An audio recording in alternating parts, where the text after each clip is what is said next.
What is wokeism? This is defined by one conservative. Justintrudeau misses out on this question, period. Guess he needed some more time to prepare to go against Pierre. Watch the first session back. Pierre knocks it out of the park.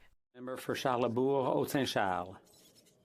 Mr. Speaker, what is wokeism? In the beginning, the term woke was used to identify a person who was aware of and offended by the injustices and discrimination suffered by minority groups.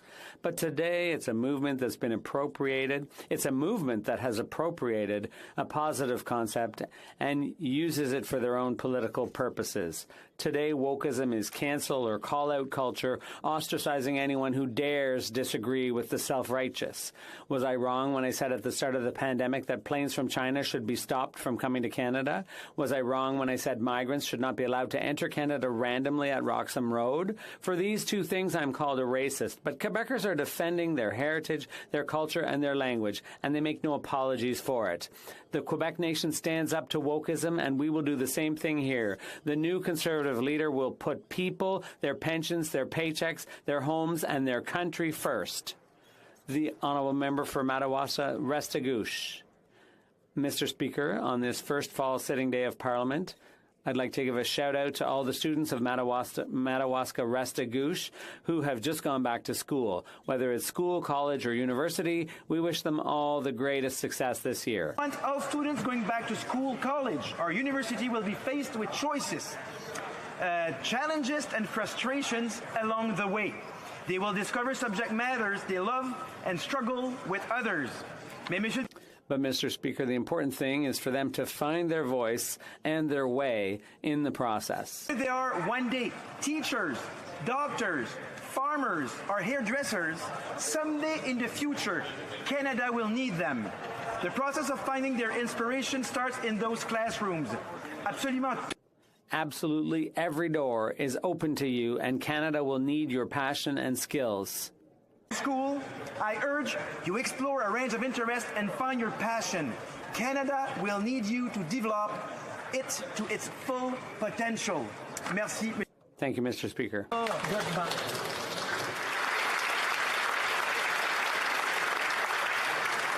Oral questions, question orale, the Honourable Leader of the Opposition.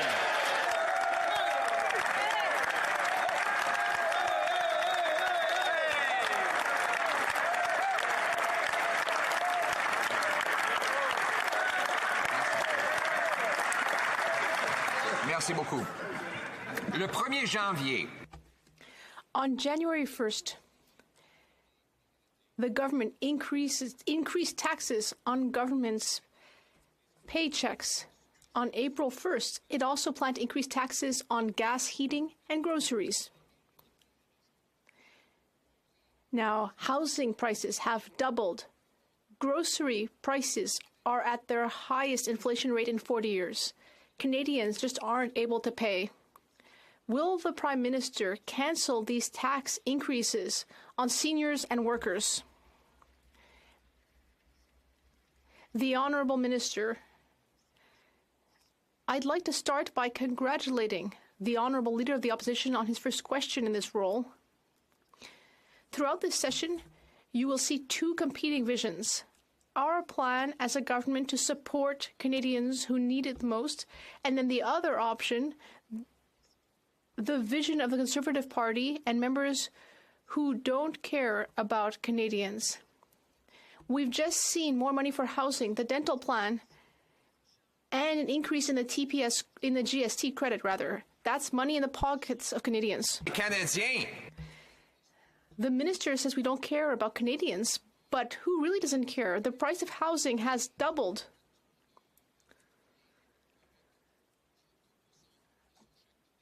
Previously, Canadians could pay for housing with 32% of their paycheck, but that's gone up to 50%.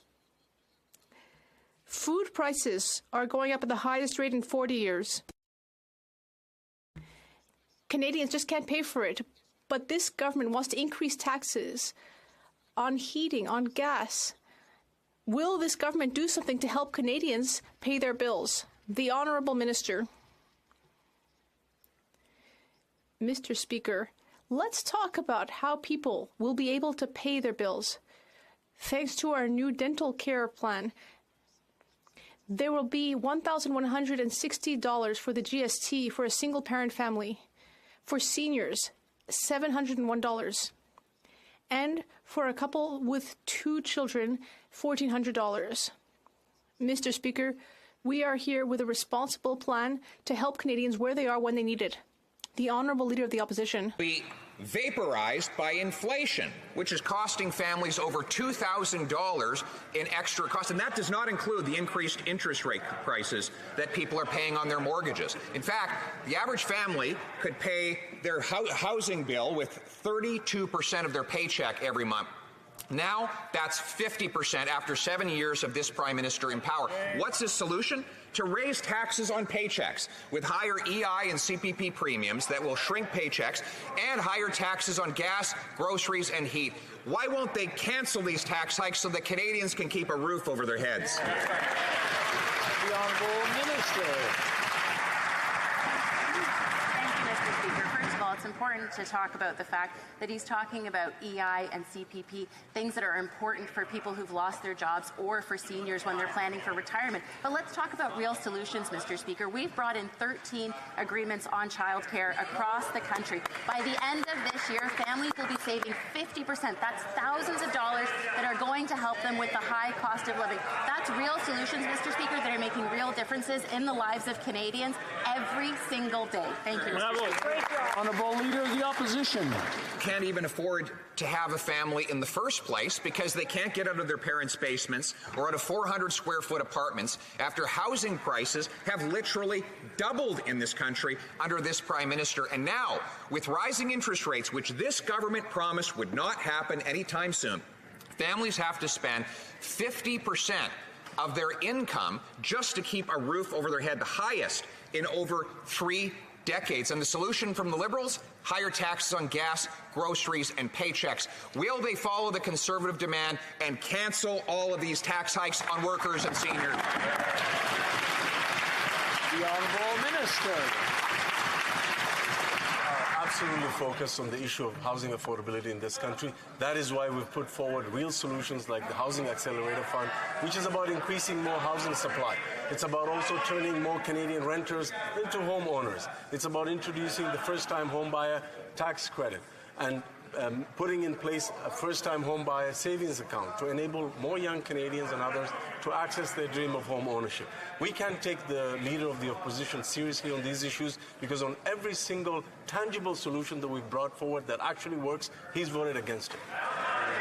Leader of the Opposition. They've worked to double the price of housing in this country and give us the second worst housing bubble of any country on planet Earth. Now, Canadians have had the cost they must pay for monthly housing bills go from 32% of their paycheck to 50% of their paycheck.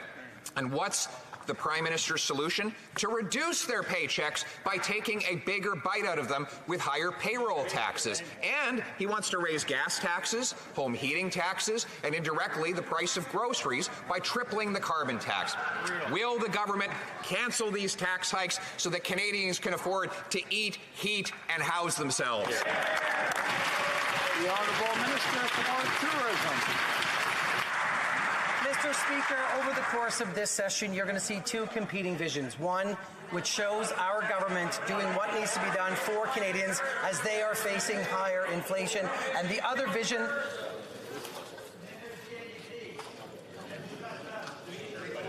We had started so well. I just want to continue and make sure that everybody knows that when somebody's talking, we normally stay quiet, listen, and then we can ask questions or answer after. The Honourable Minister for Tourism, please, from the top. Mr. Speaker, throughout this session, you're going to see 2 competing visions. One, where our government focuses on the needs of Canadians. Conservatives telling the country that they're on their own. Just today, we introduced 2 pieces of legislation that will add $500 top-up on housing, that will double the GST credit, that will put in place a Canada dental benefit. Mr. Speaker, these are targeted measures to Canadians who need it the most, when they need it the most, and our hope on this side of the aisle is that the Conservative Party will support us to get these measures to people as soon as they need it. L'honorable